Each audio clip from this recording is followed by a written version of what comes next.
तो अब हम देखेंगे कि अगर इंसुलिन नहीं होगा तो फैट कैसे टूटती है और क्या होता है। ओके,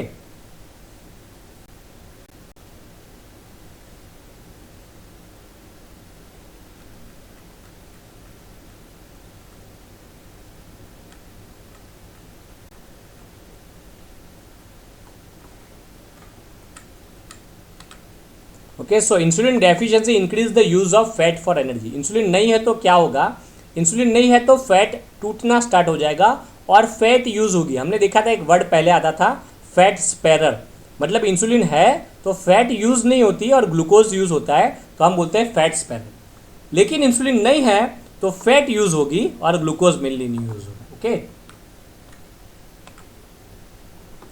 तो insulin deficiency increase the use of fat for energy. कैसे होगा हम देखते हैं।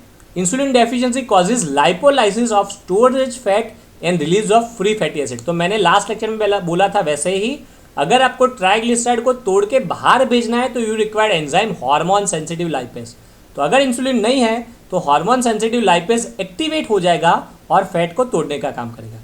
तो पहली इफेक्ट सबसे पहली क्या है, the most important effect is that the enzyme hormone sensitive lipase in the fat cells becomes strongly activated. Clear? This causes hydrolysis of a stored triglyceride and releasing large quantity of fatty acid and glycerol into the blood. तो fatty acid और glycerol blood में आ गए, तो ये fatty acid जो blood में आ गए इसको हम क्या बोलेंगे, free fatty acids, क्योंकि ये बाउंड फॉर्म में नहीं है, free fatty acids blood में आ जाएंगे। Okay, so insulin deficiency increase the plasma cholesterol and phospholipid constitution. ये एक बहुत ही खराब वाले है कोलेस्ट्रॉल और फॉस्फोलिपिड। कैसे हम देखते हैं, पहले ट्राइग्लिसराइड होता है, वो भी फैट है, पर ट्राइग्लिसराइड थोड़ा बिनाइन वन है क्योंकि वो एडिपोज टिश्यूज में स्टोर हो जाता है। ओके, लेकिन कोलेस्ट्रॉल जो फैट है वो बहुत ही डेंजरस है क्योंकि वो एडिपोज टिश्यूज में लेस स्टोर होती है और आपकी ब्लड वेसल्स में डिपोजिट हो जाती है और हार्ट अटैक करती है, ब्लड वेसल्स को ब्लॉक कर देती है। तो ये कैसे बनती है हम देखता है। अगर आपका ग्लूकोज हाई अमाउंट में है तो हमने क्या देखा, ग्लूकोज एनर्जी के लिए यूज़ हुआ, बाद में ग्लूकोज ग्लाइकोजन में कन्वर्ट होता है, बाद में ग्लूकोज का फैटी एसिड बनता है और फैट बनता है, बाद में वो फैट यहाँ पे आके ट्राइग्लिसराइड फॉर्म में स्टोर होती है। तो पहले तो लीवर ट्राइग्लिसराइड ही बनाता है क्योंकि ट्राइग्लिसराइड लेस डैमेजिंग है। ओके, लेकिन अभी क्या हुआ, ट्राइग्लिसराइड खुद टूट के वापस पहुंचा। तो जब वापस फैटी एसिड पहुंचते हैं, अभी ग्लूकोज में से वो फैटी एसिड नहीं मिलता, लीवर को तैयार फैटी एसिड मिल रहे हैं। पहले क्या था, वो ग्लूकोज में से खुद फैटी एसिड्स बनाता था, अभी लीवर को रेडीमेड फ्री फैटी एसिड्स मिल रहे हैं क्योंकि ये टूट रहे, इंसुलिन नहीं है। तो अगर लीवर को रेडीमेड फ्री फैटी एसिड्स मिलते हैं तो वो फिर ट्राइग्लिसराइड तो कितना बना पाएगा, तो वो बनाना स्टार्ट कर देता है cholesterol, phospholipid, and they are very dangerous. Okay, तो क्योंकि ट्राइग्लिसराइड टूट चुका है तो व्हाट इज द स्कोप, क्या बचा, ट्राइग्लिसराइड टूटा तो फिर फॉस्फोलिपिड और कोलेस्टेरॉल बनना स्टार्ट हो जाए। तो increased fatty acid in the plasma associated with the insulin deficiency also promotes liver conversion of some of fatty acid into the phospholipid and cholesterol. Okay, क्योंकि ट्राइग्लिसराइड तो स्टोर हो नहीं रहा, इंसुलिन नहीं है तो ट्राइग्लिसराइड टूटना स्टार्ट हो चुका है। तो मजबूरी में क्या होता है कि फिर बाद में ये फॉस्फोलिपिड और कोलेस्टेरॉल ही बनना स्टार्ट हो जाता है जो डेंजरस है, कोलेस्टेरॉल डैमेज कर सकता है। Okay, increase usage of fat during insulin lack causes ketosis and acidosis. अब हमें यहाँ देखना है कि इंसुलिन नहीं है तो फैट को आप यूज़ करोगे और फैट को आप यूज़ करोगे तो क्या हो जाएगा, कीटोसिस भी होगा एंड एसिडोसिस भी होगा। हमें समझना है कि व्हाट इज कीटोसिस। तो कीटोन बॉडी अगर बॉडी में बढ़ चुके हैं तो उसको बोलते हैं कीटोसिस। कीटोन बॉडी कौन से है, 3 है, acetic acid, beta hydroxy butyric acid and acetone. तो ये मैं आपको दिखाता हूँ, these are the 3 one. Okay, acetic acid first one, second one is the beta hydroxy butyric acid and third one is the acetone. So these 3 are your ketone bodies. Okay, अगर ये 3 बढ़ जाते हैं ब्लड में तो उसको बोलते हैं कीटोसिस, और ये सारे एसिड भी है तो ये बढ़ जाते हैं तो आपको एसिडोसिस भी होता है। तो कीटोसिस, क्योंकि कीटोन बॉडीज मेनली एसिड होते हैं तो कीटोसिस होता है, उसके साथ ही फिर एसिडोसिस भी हो जाता है। ओके, तो ये दिखा है कि अगर फैट को आप यूज कर रहे हो लार्ज अमाउंट में, इंसुलिन नहीं है, at that time you are using a fat in large amount, that causes ketosis and acidosis. तो क्या होता है, in the absence of insulin but in the presence of increase fatty acid in the liver cells, क्या होता है, carnitine transport mechanism add करना start कर देते हैं। तो अभी हम देखेंगे what is carnitine transport mechanism.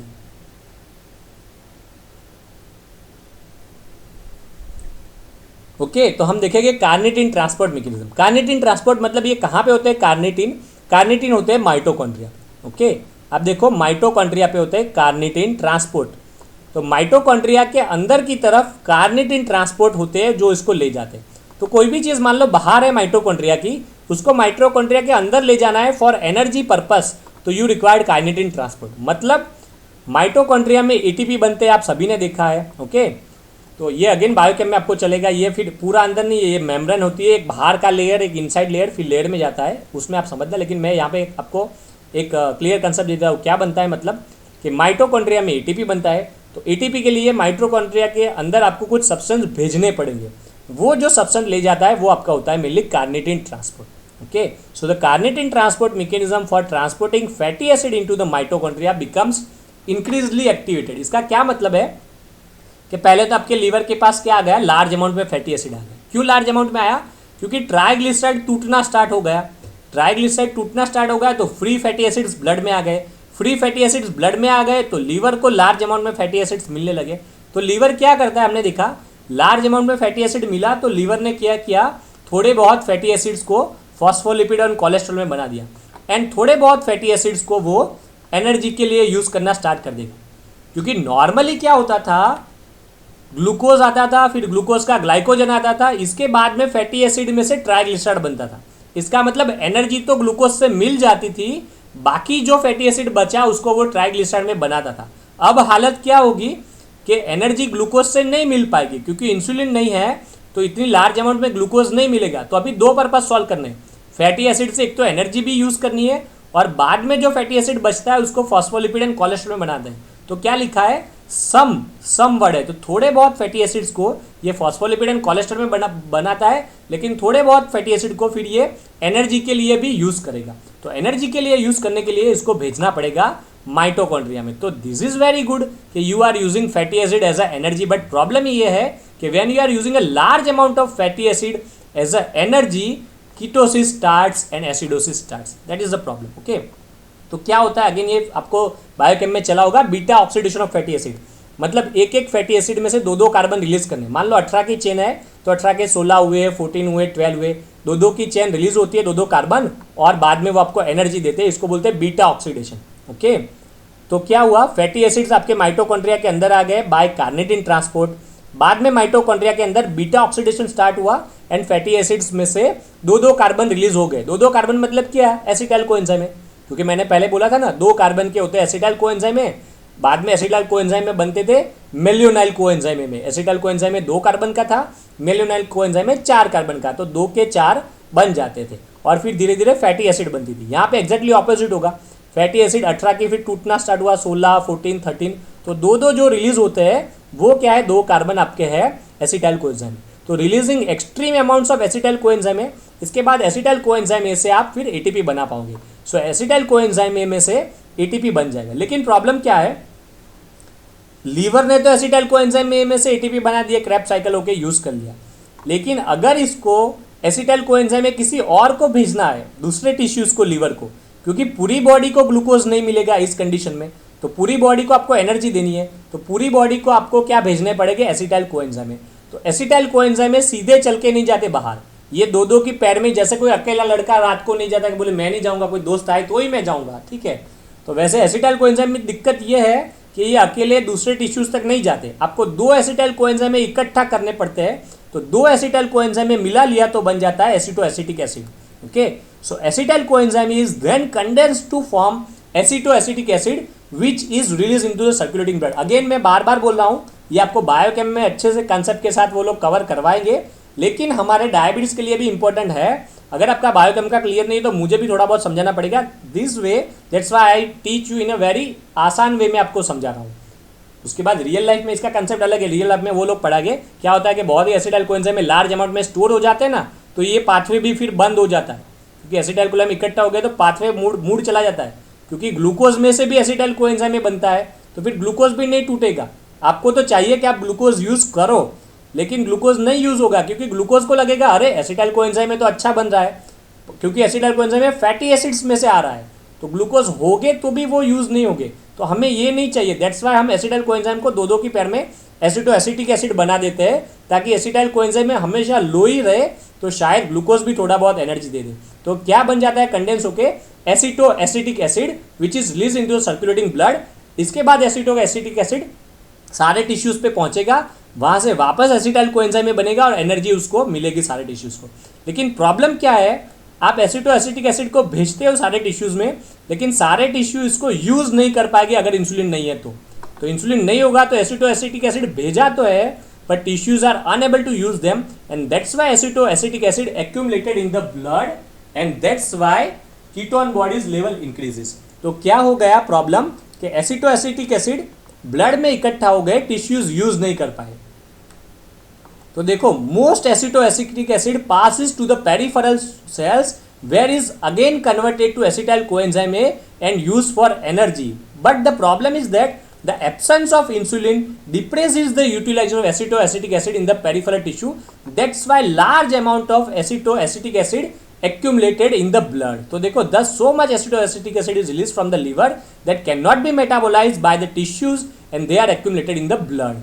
अब ब्लड में एसिटोएसिटिक एसिड को धीरे धीरे लार्ज अमाउंट में तो आप क्या करोगे, बीटा हाइड्रोक्सी ब्यूटरिक एसिड बनाओगे, एसीटोन बनाओगे, एंड ये 3 फॉर्म में ये ब्लड में लार्ज अमाउंट में इकट्ठा हो जाएंगे, and their presence in the large quantity in the blood और a body fluids is known as ketosis. तो क्योंकि ये लार्ज अमाउंट में बॉडी में इकट्ठा हो गए तो इसको हम बोलेंगे कीटोसिस, और यही सारी चीज़ें एसिडोसिस भी करवाती है, तो हम बोलेंगे फिर क्या हो गया एसिडोसिस। तो दैट्स वाई प्रॉब्लम है ये है कि अगर आप ग्लूकोज की जगह फैट यूज करते हो तो कीटोसिस एंड एसिडोसिस होना स्टार्ट हो जाता है। ओके, अब लास्ट में बचता है effect of insulin on a protein metabolism and a growth. Okay, तो ये मैं आपको समझाता हूँ कि इंसुलिन की effect protein metabolism and growth पे क्या है। तो आपने ग्रोथ हार्मोन को देखा होगा, ग्रोथ हार्मोन की 4 इफेक्ट है ग्रोथ के लिए। तो ग्रोथ हार्मोन क्या करता है, प्रोटीन को बनाने का काम करता है, anabolic for a protein. Same way insulin भी एनाबॉलिक फॉर अ प्रोटीन। तो ग्रोथ हार्मोन भी प्रोटीन बनाता है, इंसुलिन भी प्रोटीन बनाता है। तो ग्रोथ हार्मोन में आप वापस देखना गाइडन में 4 इफेक्ट दी है, वही 4 इफेक्ट लिखनी है प्लस एक और इफेक्ट लिखनी है। तो पहले तो क्या करना है, आपको एमिनो एसिड को भेजना है अंदर, तो stimulate the transport of amino acid. बाद में एमिनो एसिड हो गया तो ट्रांसलेशन हो जाएगा, ट्रांसलेशन हो जाएगा तो ट्रांसक्रिप्शन हो जाएगा, एंड ट्रांसक्रिप्शन से आपका प्रोटीन बन जाएगा। तो 3 चीज़ें क्लियर, लार्ज अमाउंट में एमिनो एसिड का ट्रांसपोर्ट करवाओ, एमिनो एसिड से आप ट्रांसलेशन स्टार्ट करवा दो, और ट्रांसलेशन के बाद ट्रांसक्रिप्शन करवा दो तो प्रोटीन बन जाएगा। ये तीनों ग्रोथ हार्मोन में भी होती है। चौथी चीज़ क्या है, जो ऑलरेडी प्रोटीन है उसको तोड़ो मत, तो they are going to inhibit catabolism of protein, insulin. तो ये भी ग्रोथ हार्मोन करता है। तो चारों चीज़ें क्लियर, आपको नया प्रोटीन बनाना भी है, पुराना प्रोटीन तोड़ना भी नहीं है। तो चारों चीज़ें ग्रोथ हार्मोन भी करता है और इंसुलिन भी करता है। एक चीज़ अलग से इंसुलिन करता है, वो क्या है, this one, they depress is the gluconeogenesis. ये मैंने बोला था कि गलती से किसी ने एफडी तोड़ भी दी है, गलती से किसी ने प्रोटीन को तोड़ भी दिया है, तो जो एमिनो एसिड बनते हैं वो एमिनो एसिड में से ग्लूकोज ये नहीं बनाएगा। तो insulin decrease the gluconeogenesis, that's why वो एमिनो एसिड यूज नहीं होगे तो वापस प्रोटीन बनेगा और स्टोर होगा। तो ये होगी इंसुलिन की इफेक्ट प्रोटीन पे। तो insulin is a anabolic hormone for a protein. Okay, clear everyone. तो insulin is a anabolic hormone for a protein. तो ये हो गया। तो ये ट्रिकी वन है, क्या है, प्रोटीन के लिए दोनों सेम है। देखो इंसुलिन जो प्रोटीन पे करता है वही ग्रोथ हार्मोन भी प्रोटीन के लिए करता है, लेकिन ग्लूकोज के लिए दोनों अलग अलग है। इंसुलिन ग्लूकोज को डिक्रीज करता है, लेकिन ग्रोथ हार्मोन ग्लूकोज को इंक्रीज करता है। तो ये ट्रिकी वन है, ये अलग अलग है। तो ग्रोथ के लिए दोनों सेम है, इसलिए आपको चला होगा ग्रोथ हार्मोन में भी बीच में आता है IGF, जिसको बोलते हैं इंसुलिन लाइक ग्रोथ फैक्टर। सोमेटोमेडिन सी था, वैसे एक वर्ड आता था, आप पढ़ लेना वापस ग्रोथ हार्मोन में, IGF, insulin like growth factor. क्यों इंसुलिन लाइक थे, क्योंकि वो इंसुलिन के जैसे भी ग्रोथ करते हैं, इंसुलिन भी ग्रोथ करवाता है, ग्रोथ हार्मोन भी ग्रोथ करवाता है, तो वो इंसुलिन के जैसे है, लेकिन उनकी इफेक्ट ग्लूकोज में ऑपोजिट है। ओके, तो this is the concept that insulin and growth hormone interact synergistically to promote the growth. Clear everyone. तो आई होप यू अंडरस्टैंड। फिर आगे लास्ट में देखते हैं डायबिटीज में क्या होता है।